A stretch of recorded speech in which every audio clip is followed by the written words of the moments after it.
Sutras of Atisha. Be not goal oriented. This is the last sutra of Atisha for mind training. The last sutra of Atisha says, abandon all hopes of results. Abandon all hopes of results. Mind is result oriented. Mind is the way through which ego operates. Ego is result oriented. Mind always hankers for results. Mind is never interested in the act itself. Its interest is in the result. What am I going to gain out of it? That remains the constant watchword for the mind. If the mind can manage to gain without going through any action, then it will choose the short. That is why Atisha'S says educated people become very cunning, because they are able to find shortcuts. If you earn money through a legal way, it may take your whole life. But if you can earn money by smuggling, by gambling or something else, like by becoming a political leader, a prime minister, a president, or anything else for that matter, you will have all the shortcuts available to you. The educated person becomes cunning. He does not become wise. There is a difference between wisdom and cunningness. He simply becomes clever. He becomes so cunning that he wants to have everything without doing anything for it. The mind and ego is all result oriented. The being is not result oriented. The being is not interested in shortcuts. And how can non-being ever be result oriented?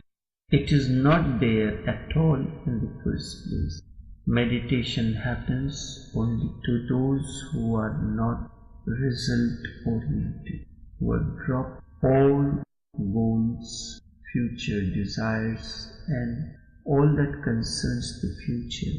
Meditation means being now and here.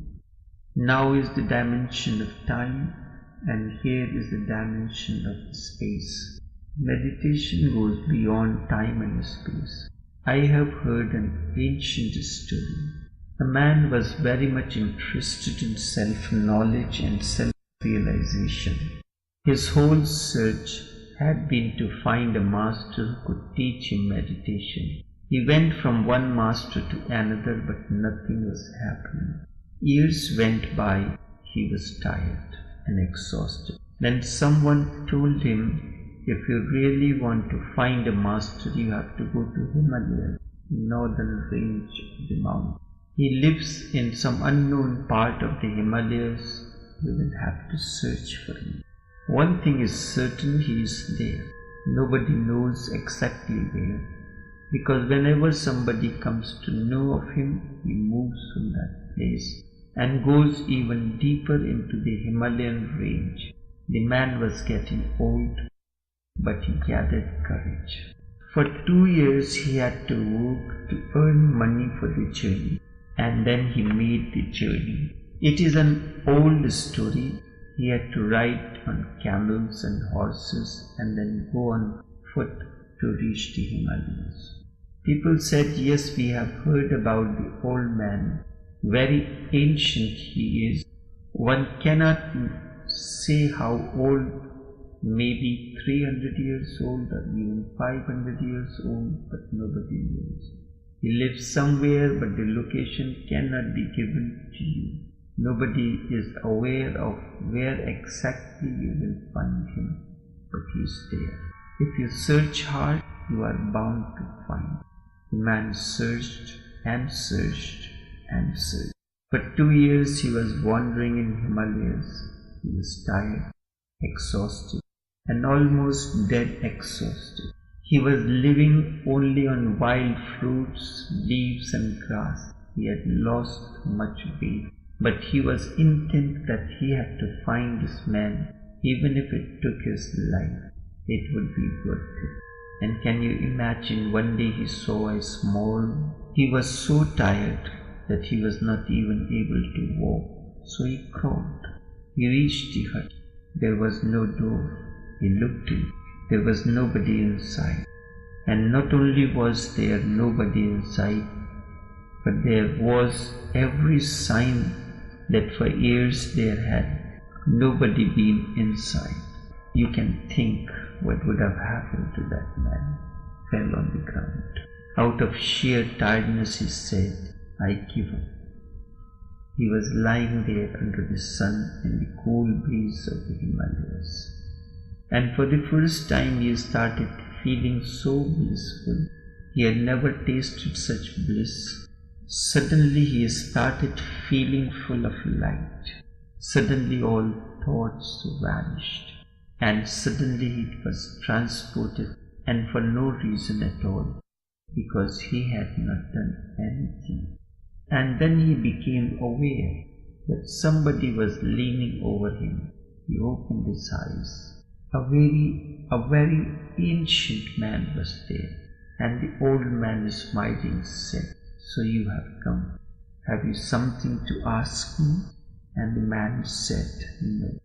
And the old man laughed a great belly laugh, which was echoed by the valleys, and he said, "So now you know what meditation is." And the man replied in affirmation. What had happened? That assertion which came from his deepest core of being, "I give up." And in that very giving up all goal-oriented mind, efforts and endeavors disappeared. I give up. In that very moment he was no more the same. He was not the same person. Bliss showered in him. The moment all goal, all desires vanished, bliss showered. He was silent. He was nobody. He touched the ultimate stratum of non-being. Then he knew what meditation is. Meditation is non-goal-oriented state of mind. This last sutra is tremendously significant. Abandon all hopes of results, and then there is no need to go anywhere.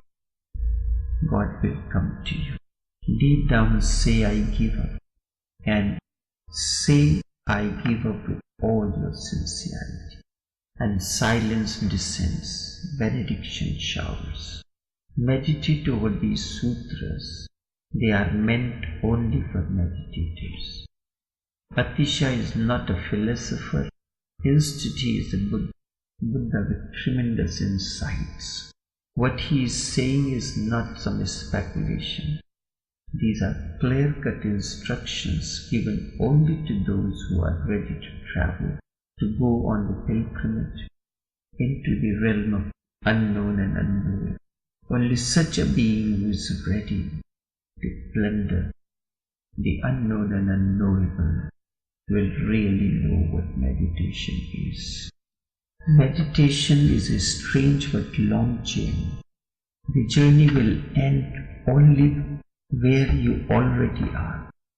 In the process you have to move through many steps and paths just to come to yourself. Because you have moved away from yourself, you have forgotten the way back home. I am then a reminder, a remembrance of the lost home and the path. Meditation is purely scientific in its nature. Science is based on observation of objects, and when you move inwards, it is the same observation. The only difference is a 180-degree turn. You are now looking in. That is what is called meditation. Not a belief, neither a faith nor a ritual, but a science. An experiment, not in the outer world of objects, instead in the inner world of the experiment. Meditation is a science that has been known by the mystics for centuries and misunderstood by masses for just as long. Meditation is not knowledge that can be acquired from books. but an experience to which words are pointing and can only be transmitted by one who has lived them. They can be passed on only from a master to disciple. Modern man has completely forgotten what meditation is. As a result, he has substituted rituals and beliefs in its place. One can have glimpses of meditation when you are struck by beauty or you are dumb with love. But you have been taught and conditioned to look outward so much so that looking in becomes impossible. For meditation, no God, no scripture is needed. An atheist can meditate just as anybody else because meditation is simply turning inwards.